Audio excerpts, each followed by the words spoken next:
आता बातम्या विस्तारानं. कोल्हापूर महानगरपालिकेतील 19 नगरसेवकांचं पद सर्वोच्च न्यायालयानं रद्द केलंय. विहित मुदतीत जात प्रमाणपत्र सादर न केल्यानं कोर्टानं नगरसेवकांचं पद रद्द केलंय.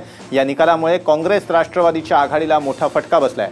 यामध्ये काँग्रेसचे 7, राष्ट्रवादी काँग्रेसचे 4, भाजपचे 4, ताराराणी आघाडीचे 3 आणि शिवसेनेच्या 1 नगरसेवकाचा समावेश आहे.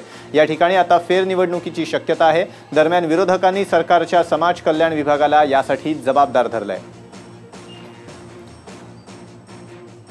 हा दोष नगरसेवकांचा नसून हा जात पडताळणी समितीनं जे वेळेत 6 महिन्याच्या आम्हाला दाखला व्हॅलिड किंवा इनव्हॅलिड देणं बंधनकारक होतं, ह्याच्यावरती हा निर्णय झालेला आहे. लोकशाही मार्गाने आम्ही सर्व नगरसेवक निवडून आलो, आम्ही सर्व कागदपत्रे दिले, आम्ही व्हॅलिड झालो, तरी सुद्धा ह्या जात पडताळणीच्या दिरंगाईच्या या कारवाईमुळे निश्चितपणानं आमच्यासारख्या लोकप्रतिनिधींची वरती टांगती तलवार आलेली आहे. तो इनव्हॅलिड असेल तर मग त्याचं अपात्र झालाच पाहिजे, त्याच्याबद्दल आमचं दुमत नाही. परंतु राज्य समाज कल्याण विभागानं 6 महिन्यात दिलं नाही, ही चूक त्या लोकप्रतिनिधीची असू शकत नाही. त्यांना कागदपत्र वेळेवर जमा केलेले आहेत, सगळी माहिती वेळेवर दिलेली आहे आणि म्हणून अधिकाऱ्यांच्या अकार्यक्षमतेचा भुर्दंड हा लोकप्रतिनिधींनी का सोसायचा. कोणते नगरसेवक अपात्र ठरलेत पाहुयात ग्राफिक्सच्या माध्यमातून.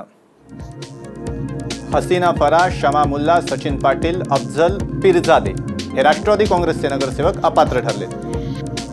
तर काँग्रेसचे संदीप नेजदार, सुभाष बुचडे, वृषाली कदम, दीपा मगदूम, स्वाती यवुलजे, रीना कांबळे हे काँग्रेसचे नगरसेवक अपात्र ठरले.